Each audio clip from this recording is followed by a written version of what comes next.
esta temática que vamos a abordar a continuación no es tratada muchas veces en cátedras universitarias o en eventos académicos como el presente. Y es que está inmerso, algunos dicen que sí, otros dicen que no, inmerso dentro de la teoría de impugnación. Teoría de impugnación que se encuentra claramente definida dentro de los alcances del Código Procesal Penal. Pero ¿por qué no estaría incurso dentro de la teoría de impugnación el remedio procesal, que es la elevación de actuados? O también algunos lo consideran como un recurso de elevación de actuados. Lo cierto es que esta plataforma va a servir para el día de hoy plasmar esos conocimientos y experiencia que han sumado en las constantes audiencias que me permito realizar claramente todos los días. No por eso, hace un momento acabo de terminar una audiencia con la sala de apelaciones, donde se ha visto algunos temas sobre el particular. Muy bien. Permítame compartir pantalla, por favor, para poder presentar el material que le he preparado para el día de la fecha.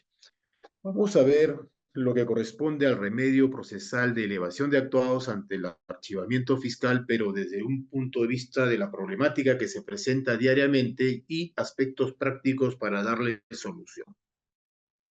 Siempre cuando abordo estas temáticas, hago remembranza al libro del doctor Francisco Celis Mendoza Ayma, denominado El proceso penal, perspectivas críticas.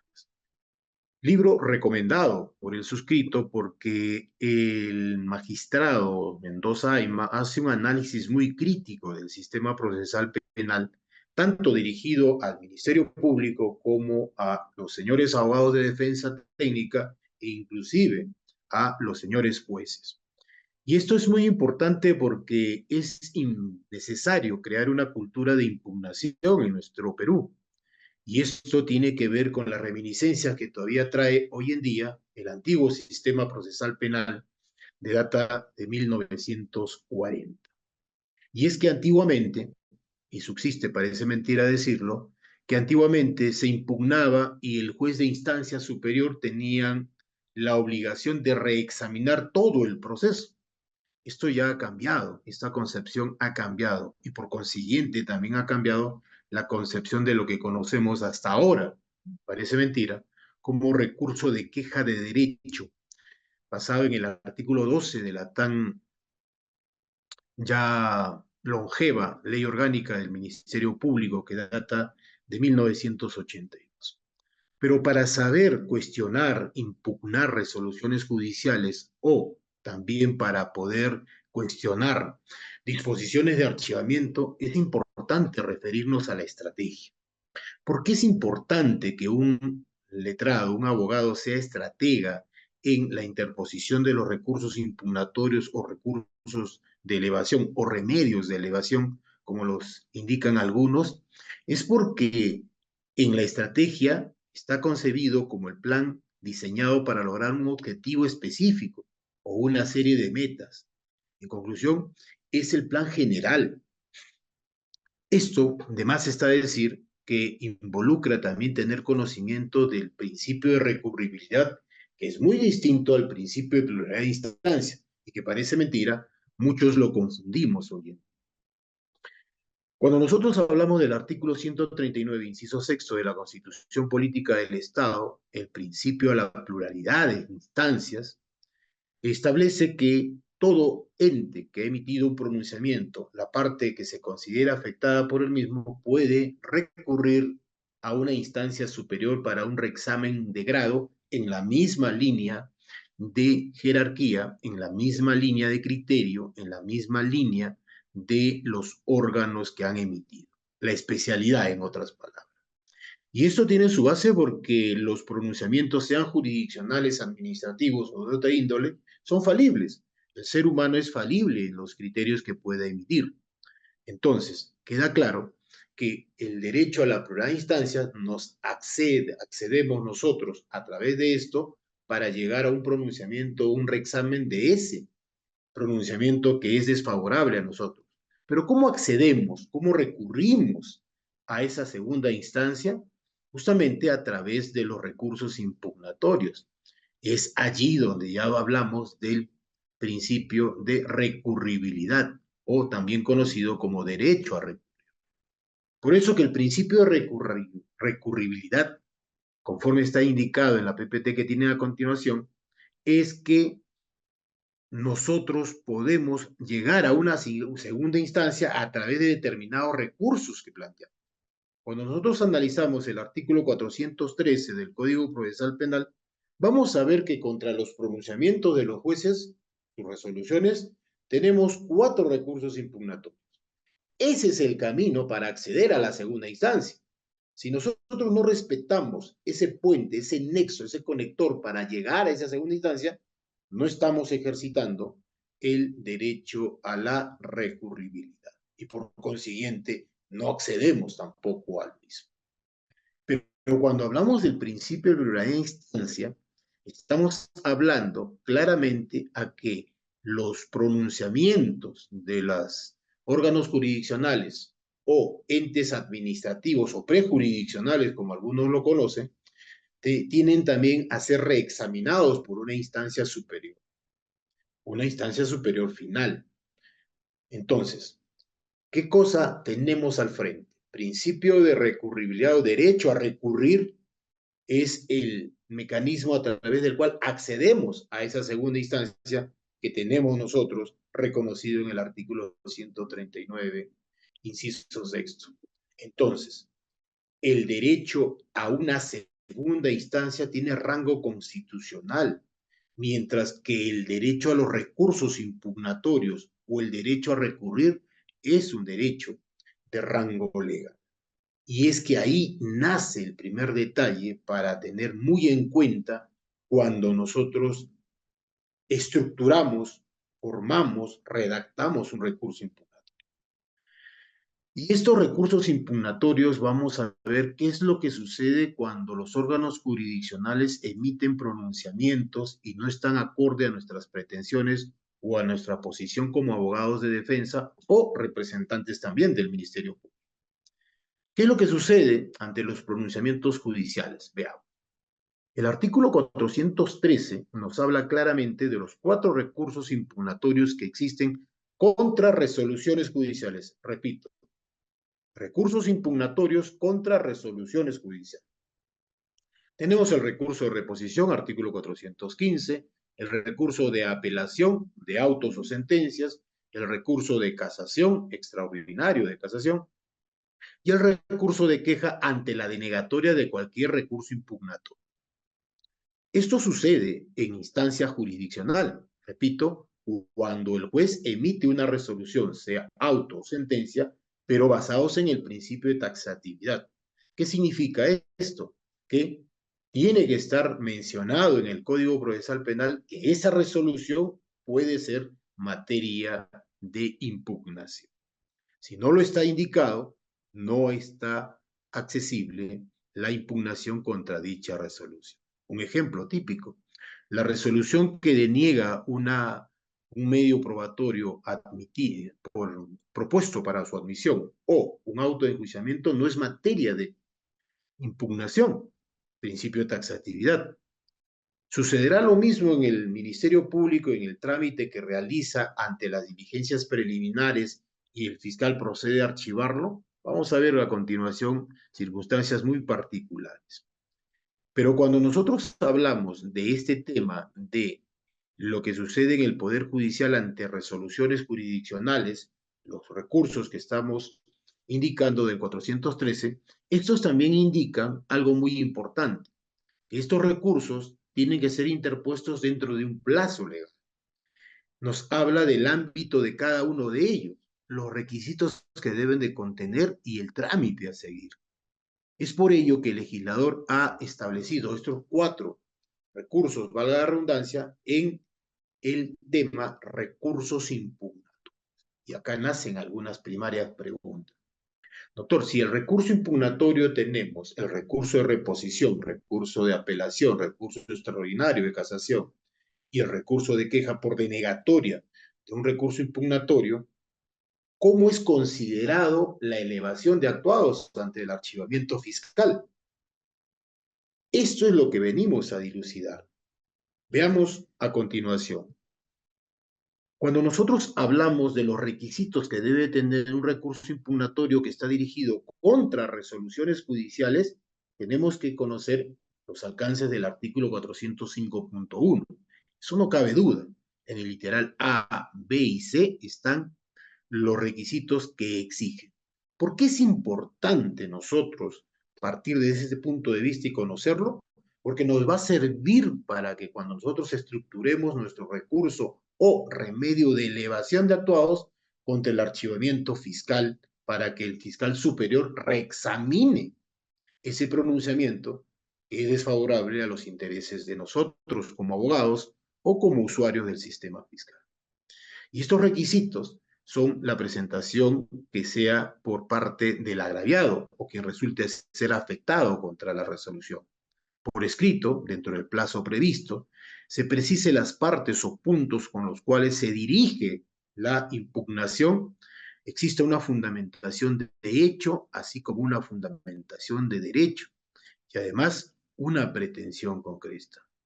Este tema de pretensión concreta es un álgido problema que se presenta siempre en la interposición de los recursos impugnatorios ante el Poder Judicial y la interposición de los recursos de elevación o remedios de elevación ante el archivamiento fiscal. ¿Por qué consideramos ello muy delicado? Porque este es un punto de partida muy trascendente.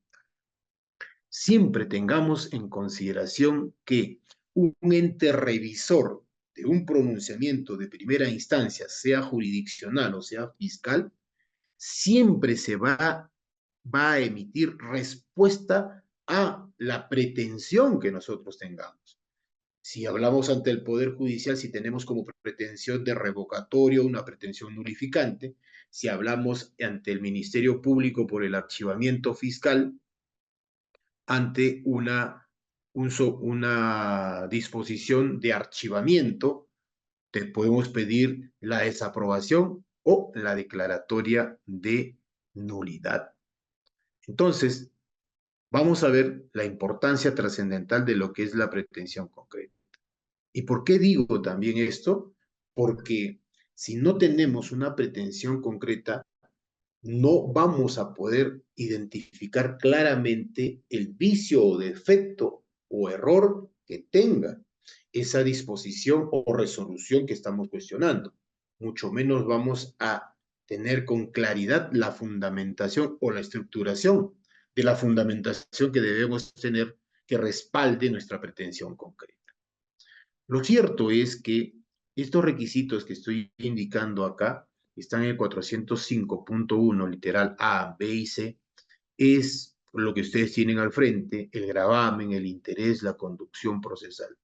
El gravamen es que la resolución cuestionada causa una lesión al interés del recurrente.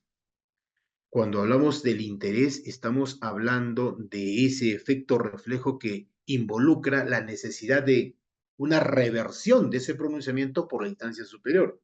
Y la conducción procesal, la verificación de la capacidad procesal que tiene el sujeto para efectos de poder interponer un recurso de impugnatorio o una elevación de actuado, como vamos a ver a continuación. No cualquiera puede interponerlo. Estamos hablando de capacidad procesal, el acto impugnante. Ustedes se han puesto a pensar en lo que es las disposiciones que emite el Ministerio Público, cuáles son materia de cuestionamiento.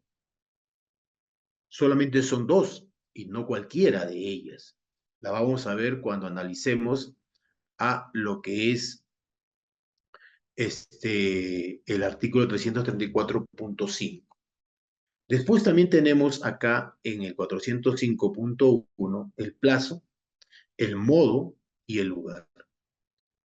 Siempre por una práctica no muy acertada, hemos tendido a calificar un recurso o una elevación de actuados, un remedio de elevación de actuados, solo en el sentido si está o no dentro del plazo. Y esto ya es historia.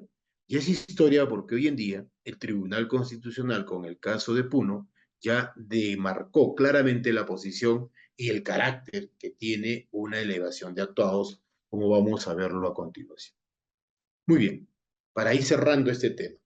Entonces, tenemos que los recursos impugnatorios que se interponen contra las resoluciones judiciales, artículo 413 del Código Procesal Penal, deben de tener requisitos para acceder a una segunda instancia. Muy bien. ¿Y qué pasa cuando no tienen estos requisitos? La institución jurídica del control de admisibilidad de los recursos impugnatorios ante el Poder Judicial ha traído una particularidad recogida del sistema procesal civil en el sentido que los jueces, cuando reciben los recursos impugnatorios contra sus resoluciones, conforme al artículo 405.3, van a admitir o no el recurso. Esto es, si es que han determinado, voy a admitir, permítame, a todos los presentes. Entonces, van a determinar si admite o no el recurso impugnatorio contra su resolución. Pero esta historia no acaba solamente con el juez de primera instancia cuando admite el recurso impugnatorio. ¿Por qué? Porque este artículo 405.3 da la potestad al ente revisor, al ente superior, para también efectuar un segundo control de admisión. Y algunos se preguntarán, doctor, entonces, no me queda claro que el juez de primera instancia admite mi recurso impugnatorio, apelación, llamémoslo así, mi recurso de apelación, y la sala declara inadmisible. ¿No se estaría efectuando algo contradictorio? Considero que no, porque lo que la sala va a hacer es hacer un control, un segundo control de admisibilidad, y si detecta la falta o inexistencia de uno de los requisitos de 405.1, A, B o C, va a declarar nulo el concesorio de primera instancia e inadmisible el recurso impugnado. Esto técnicamente exige a nosotros, los abogados, y a los que vamos a impugnar, que seamos muy técnicos al momento de hacerlo. Es por eso que les indicaba al comienzo, o a manera del tablero de ajedrez, que es estratégico interponer un recurso impugnatorio o un recurso o remedio de elevación de acusados. ¿Por qué? Porque muchos de estos no tienen asidero porque falta o tiene deficiencia en su estructuración, en su fundabilidad y sobre todo en una incongruencia recursal que piden A y sustentan B, como vamos a verlo a continuación. Entonces, esto es lo que sucede ante el Poder Judicial. Cambiamos de escenario, ahora vamos a ver qué es lo que sucede ante el archivamiento fiscal. Es importante, vuelvo a repetir, construir una cultura de impugnación, partiendo por conocer y exigir el cumplimiento de los requisitos del artículo 405.1 del Código Procesal Penal. Un momento, doctor. Usted me está diciendo que los artículos del 405.1, que son los requisitos de los recursos impugnatorios contra resoluciones judiciales, resultarían ser aplicables también para lo que es la calificación de un recurso o remedio de elevación de actuados en instancia fiscal. Vamos a ver lo que sucede y el pronunciamiento de nuestro Tribunal Constitucional. El 413 del Código Procesal Penal decía: los recursos impugnatorios contra resoluciones judiciales son el recurso de reposición, el recurso de apelación, el recurso extraordinario de casación, el recurso de queja por denegatoria de un recurso impugnado. Ahora, ¿qué procede contra una disposición que ordena el archivamiento de las diligencias preliminares de la investigación? O simplemente, señores, presentamos una denuncia o viene un parte policial y de prima fase, liminarmente, sin aperturar diligencias preliminares, el fiscal decide archivar. Es evidente que el artículo 334.5 nos indica que procede la elevación al superior. Y si es que el fiscal accede a efectuar un recurso, una un control de admisibilidad basados en el 405.1 contra nuestro recurso de elevación y nos los declara inadmisible, ¿qué recurso tendríamos que interponer?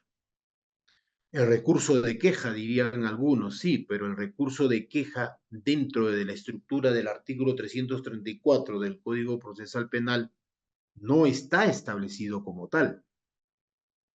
Algunos dirán, el artículo 13 entonces de la Ley Orgánica del Ministerio Público sería una salida interesante, pero lo cierto es que ahí existe un vacío.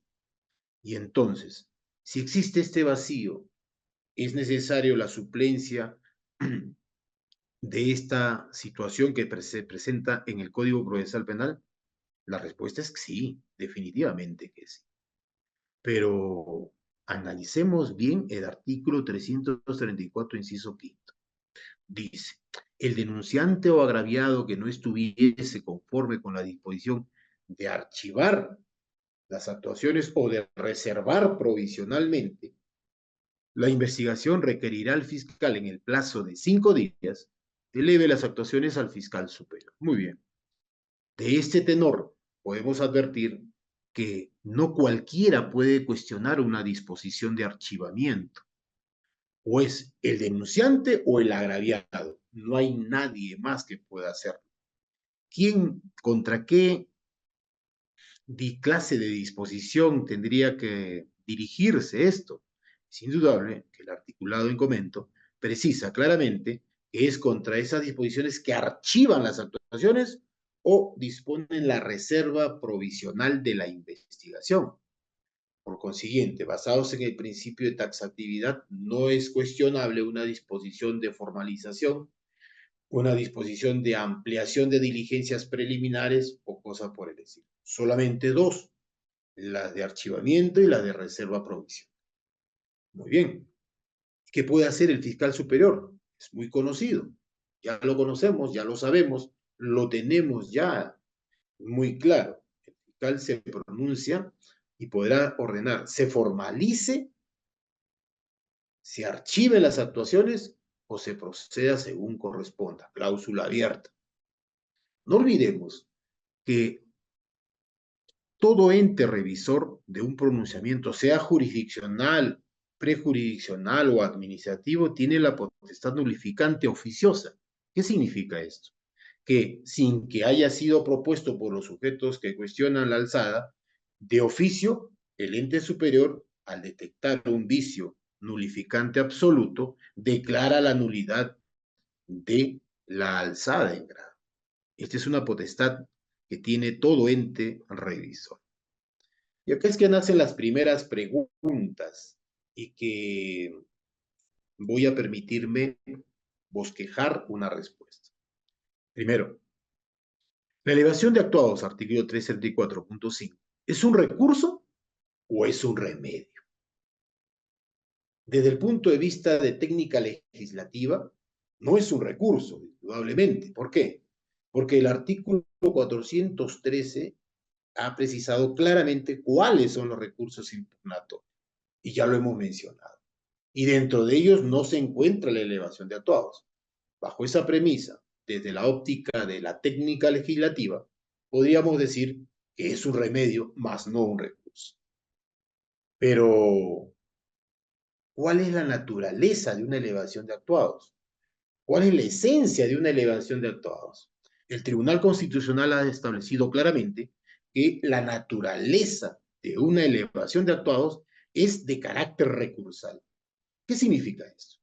Que al ser de carácter recursal, debe de contener determinados requisitos.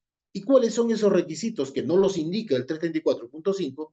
Es indudablemente lo que corresponde a el 405. Y justamente estos son los requisitos que debe de contener una elevación de actuados. Hasta acá, ¿lo estamos haciendo así? Estamos interponiendo, nosotros los fiscales estamos efectuando un control de admisibilidad que el Tribunal Constitucional ya ha decantado oposición. Vamos a ver. Para la elevación de actuados, ¿opera el principio de taxatividad? Claro que sí.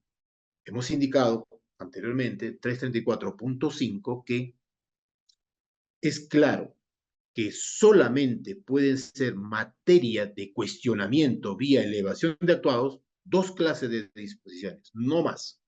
La disposición que ordena el archivamiento y la disposición que ordena la reserva provisional. No hay más principio de taxatividad. Entonces, vamos a indicar a continuación lo que se presenta normalmente a manera de práctica en lo cotidiano del trámite de los recursos de elevación. Queda claro que no es un remedio, es un recurso. Esto por el carácter que ya lo ha establecido el Tribunal Constitucional. Vamos a ver la problemática que se presenta de cotidiano sobre los recursos de elevación de actuados que son interpuestos ante el Ministerio. Se suele proponer solamente el petitorio y acá suele suceder un problema, un diagnóstico general. Confundimos petitorio con pretensión. Confundimos pretensión con remedio procesal. Son tres temas distintos, como lo vamos a ver a continuación. En este primer supuesto de problemática, establecemos que el letrado que estructura normalmente un recurso de elevación, más o menos lo estructura en el primer punto de petitorio lo siguiente: de conformidad con el artículo tal del Código Procesal Penal, etcétera, etcétera, vengo a interponer recurso de elevación de actuados. Conforme a los fundamentos de hecho y derecho que procedo a exponer, y comienza a narrar toda la fundabilidad que respalda su recurso. Y también sustenta lo que es el fundamento jurídico. Pero termina allí su escrito, su recurso. ¿Ha efectuado un petitorio correcto? Sí, está interponiendo un recurso de elevación. ¿Pero qué quiere? ¿Cómo quiere que se pronuncie el ente revisor, la instancia superior? ¿Y cuál es la consecuencia de ese pronunciamiento que yo lo propongo como remedio procesal? Esto significa que dentro de la teoría de impugnación, donde también se circunscribe, se ubica lo que es la elevación de actuados, es que debemos nosotros conocer que la pretensión concreta es el pedido que hacemos de pronunciamiento por el ente revisor. Pedimos que se desapruebe o se declare nula la disposición que estamos cuestionando.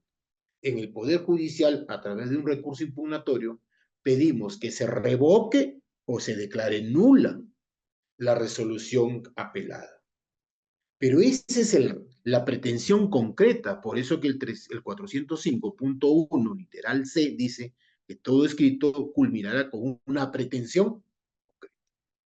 Pero la pretensión concreta también involucra algo más, y entramos al campo del remedio procesal. ¿Y qué cosa es el remedio procesal? Es la propuesta de solución a esa aceptación de tu pedido. Me explico mucho mejor. Si yo pretendo que el fiscal superior desapruebe la disposición de archivamiento, propongo como remedio procesal lo siguiente: que se amplíe las diligencias preliminares o que, desaprobándose, se ordene la formalización de investigación preliminar. Si pretendo la nulidad, el remedio procesal va a ser que se declare nula la alzada y se emita nuevo pronunciamiento. Entonces, petitorio, pretensión concreta y remedio procesal son temas distintos. ¿Por qué es importante definir la pretensión concreta y el remedio procesal? Porque el aforismo latino tantum devolutum quantum appellatum establece que los entes revisores de instancia se van a pronunciar respecto a los agravios que ustedes o nosotros indiquemos en nuestros recursos. Y esos agravios van a estar sustentados por fundamentos. ¿De dónde nacen los fundamentos? De nuestra pretensión. Entonces, este es un primer problema que se presenta. Existe un petitorio, pero no hay una pretensión concreta, mucho menos un remedio procesal. ¿Qué hacer en ese tipo de situaciones? Lo vamos a responder más adelante. Seguimos. Miren ustedes, puede darse también que se confunde la terminología para identificar la pretensión recursal. Entonces, hemos sabido resolver recursos impugnatorios o recursos de elevación que están rotulados como recurso de apelación. Cuando sucede esto, ¿qué hacemos? Deducimos que lo que quiere interponer la parte recurrente es un recurso de elevación de amparos. Pero a casi 15 años de la acción, entrada en vigencia, perdón, de nuestro sistema procesal penal acá en nuestra localidad, incursionar en esos defectos o en esos errores creo que ya no es de recibo hoy en día a los años que tiene de vigencia nuestro sistema. Algunos piden que se revoque la disposición de archivo, otros que se deje sin efecto y otros piden que se revierta el archivamiento fiscal. Entonces, si nosotros no identificamos la terminología que vamos a emplear correctamente dentro de la esfera del Ministerio Público respecto a la interposición de nuestros recursos de elevación por archivamiento, no vamos a tener una respuesta adecuada, porque la utilización de estos términos va a resultar y va a ser materia de pronunciamiento de parte del ente revisor. Suele suceder también en la práctica que se confunde la desaprobación con una pretensión de nulidad o simplemente no se identifica el tema materia de cuestión. Muy bien. Miren ustedes, si hablamos en el Poder Judicial, uno apela a una resolución judicial, llamémosle prisión preventiva. Se interpone recurso de apelación. ¿Cuál es el tema de debate? El tema de valoración de los elementos de convicción. Un ejemplo. Muy bien. Tu fundabilidad va a estructurarse en base a esa pretensión, en base a esa identificación de los agravios que hayamos establecido. Pero resulta algo muy interesante en el tema de recursos de elevación de actuados. Si yo pretendo la nulidad, es porque he identificado un vicio en el trámite de la investigación o en el pronunciamiento de la disposición de archivamiento. Entonces, cuando hay un vicio, la pretensión va a ser de nulidad, evidentemente. Pero cuando nosotros sustentamos una desaprobación, es porque existen o un error de hecho o un error de derecho o ambos a la vez en la disposición que estamos cuestionando. Entonces, identifiquemos claramente nuestra pretensión. O pedimos una nulidad o pedimos una desaprobación del archivamiento. Si nosotros identificamos que pedimos una nulidad es porque existe un vicio. Si nosotros pretendemos una desaprobación es porque hay un error de hecho o un error de derecho. ¿Y cómo entender la identificación de un vicio o un error? A continuación, en este cuadro vamos a apreciarlo claramente. Veamos. Cuando hablamos de un error en el procedimiento o vicio en el procedimiento, estamos hablando de las formas procesales. La vulneración al debido proceso es la existencia de un vicio que acarrea la nulidad. Ejemplo, que no se le haya designado abogado defensor de su libre elección o de defensoría pública al detenido. La afectación al debido proceso. ¿Eso causal de qué es? Es causal nulificante absoluto. Pero cuando nosotros hablamos del error injudicando, esto quiere decir en el razonamiento del juez, en el tema valoración, nos vamos a ir a que existe un error de derecho o un error de hecho. ¿Cuándo existe un error de derecho? Cuando existe la identificación incorrecta de una norma o habiendo sido correctamente identificada, el operador jurídico la interpreta de manera incorrecta. Entonces, el tema acá es de derecho, por inexistencia de la norma aplicable o incorrecta interpretación de esa norma aplicable al caso. Pero cuando encontramos un error de hecho, cuando exista problemas en la premisa fáctica. Esto quiere decir en el tema valoración, en el tema de mérito del material conviccional recopilado por el fiscal y que ha sido mérito para el archivamiento. Entonces, si tenemos una existencia de un error de hecho o de derecho, nuestra pretensión va a ser de desaprobación. Es indudable. Pero acá hay un detalle muy importante. Cuando hablamos del tema valoración, entre comillas siempre, o mérito del material conviccional recopilado por el fiscal de primera instancia, tenemos que ver algo muy importante. El fiscal valoró, por ejemplo, el acta de inspección técnico-policial para el delito de usurpación de esta forma. Consideramos que esa valoración es incorrecta. Lo que debe de venir a continuación es cómo debe de valorarse a entender del impugnante ese elemento de convicción. Porque no resulta suficiente decir que está incorrectamente valorado, sino debemos desarrollar por qué debe de ser valorado de esta otra manera. Fundabilidad.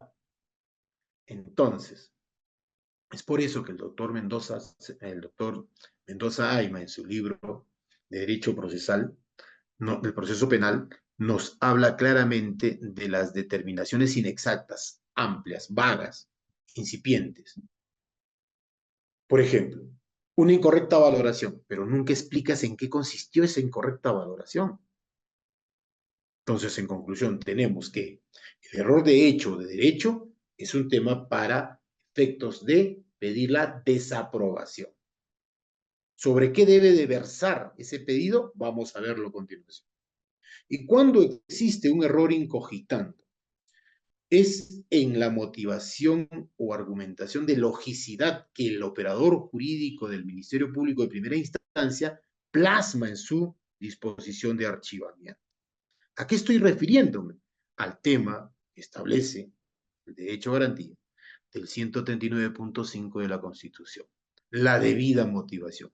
El Tribunal Constitucional hace mucho tiempo zanjó el tema, que no solamente la debida motivación es exigible a los pronunciamientos jurisdiccionales, sino a todo el sistema estatal como garantía de la correcta administración. Entonces, si encontramos uno de los 6 supuestos de indebida motivación que ha desarrollado el Tribunal Constitucional, estamos ante una pretensión nulificante, no cabe duda. Pero también tenemos que ilustrar a la instancia superior, señores, acá en esta disposición de archivo hay un tema de indebida motivación, pero ¿en cuál de sus vertientes? En motivación aparente, motivación sustancialmente incongruente, inexistencia de motivación, etcétera. Tenemos que delimitarlo. ¿Por qué? Porque claramente se ha dicho, la delimitación de la pretensión concreta, la propuesta del remedio procesal va a recibir una respuesta del ente superior. Si no llevamos una pretensión concreta, no llevamos un remedio procesal para plantearlo y sustentarlo, no esperemos que el ente superior adivine, como era en el antiguo sistema, adivine y reexamine todo, porque no va a suceder ello. Y muy por el contrario, vamos a recibir quizás un control de admisibilidad. Entonces, ¿quedó claro? El error en el procedimiento, nulidad. El error incogitando en el tema de motivación, nulidad. Pero cuando hablamos de error injudicando, exactamente, error de hecho, desaprobación para las disposiciones de archivamiento. Para las resoluciones judiciales sería revocatoria. Entendimos claramente. Les dejo este cuadro para una mejor ilustración. Pero ojo, también sucede, como ustedes ven en pantalla, algo que normalmente y a diario observamos: la falta de identificación y desarrollo de argumentos para el pronunciamiento superior. Miren ustedes, primer ejemplo, pretensión concreta a la nulidad de una disposición de archivamiento.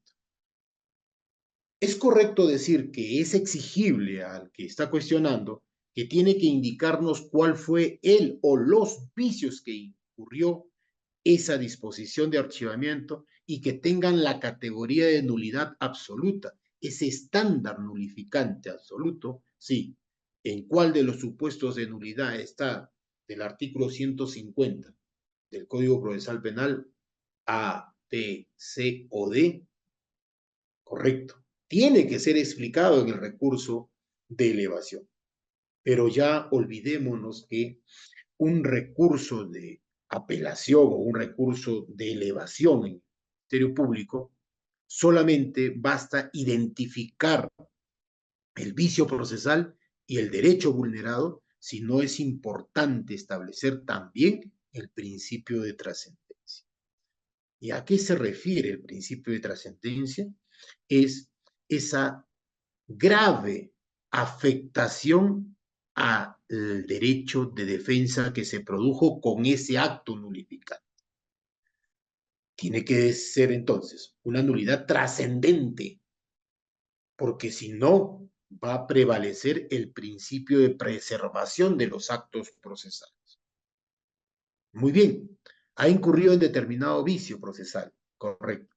La pregunta es, ¿ese vicio procesal ha generado una grave, ojo, grave indefensión? Si se ha producido una grave o gravísima indefensión, existe la trascendencia que nos habla este principio. Pero si ello no ha trascendido a esos niveles, a esos estándares, prevalecerá el principio de preservación de los actos procesales. Mire lo que te involucra una pretensión de nulidad. Después tenemos las pretensiones de desaprobación. Pero ojo, mucho cuidado. Yo pretendo la desaprobación del archivamiento porque, ¿para qué? Para que se dé inicio a las diligencias preliminares, porque el fiscal lo archivó liminarmente, sin apertura de diligencia. O pretendo la desaprobación del archivamiento fiscal para la ampliación de diligencias preliminares. O pretendo la desaprobación para que el superior ordene que el fiscal provincial formalice la investigación preparatoria. Miren ustedes la diversidad de caminos que hay ante una pretensión de desaprobación, pero cada uno de ellos va a determinar la existencia de fundamentos muy particulares que lo distinguen unos de otros. Y es allí donde se está fallando en la estructuración de los recursos de elevación. Veamos y desarrollemos cada uno. Una desaprobación para obtener que el fiscal superior ordene el inicio de diligencias preliminares porque el fiscal provincial me archivó liminarmente mi denuncia.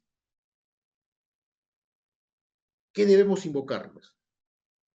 Debemos explicar que la noticia criminal que hemos llevado a través de nuestra denuncia o nuestra denuncia de parte, denuncia policial o constatación policial, tiene el estándar de sospecha inicial simple.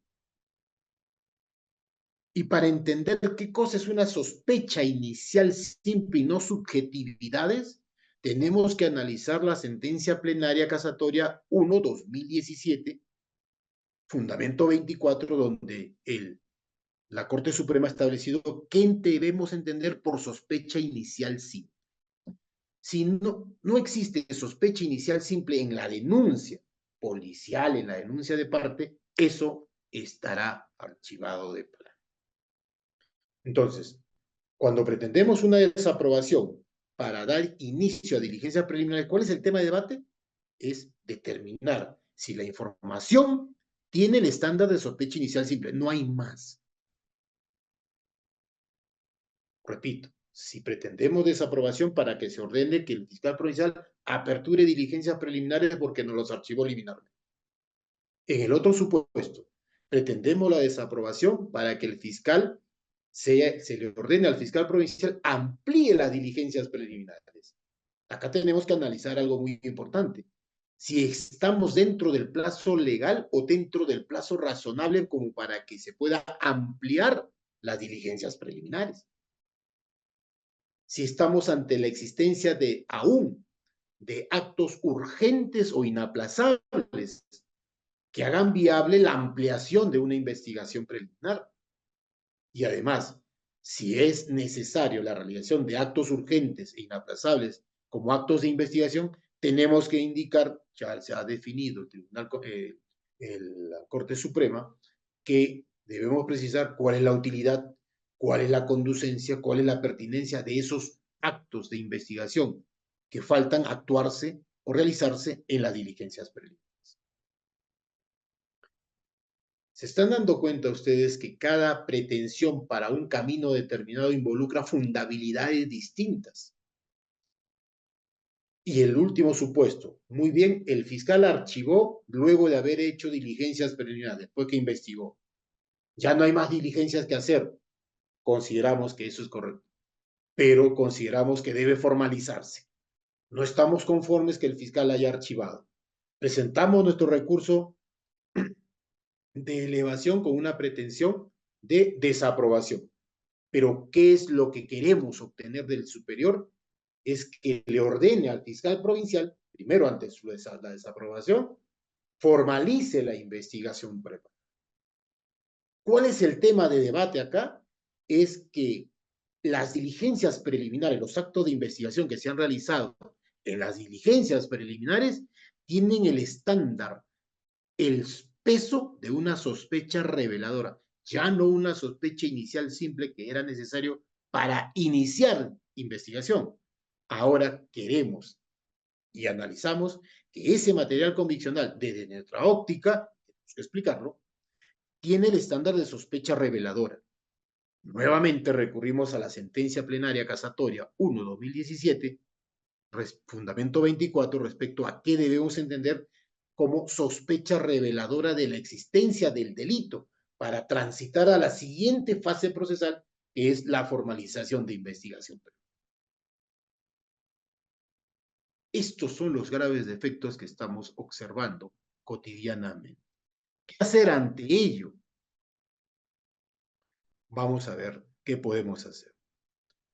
Se presentan casos de fundamentación que incurren en incongruencia recursal. Dentro de la teoría de impugnación, la incongruencia recursal atribuible a quien impugna, porque hay congruencia recursal respecto a quien resuelve, los órganos jurisdiccionales, también los entes revisores de instancia fiscal, hablemos de esto. Cuando un letrado interpone un recurso y establece como su pretensión recursal, incurriendo en incongruencia recursal, a lo que yo llamo fundamentos y pretensiones cruzadas, es que me piden la desaprobación o piden la desaprobación, pero cuando estudiamos, analizamos toda la fundabilidad que respalda esa pretensión de desaprobación, están referidos a nulidad.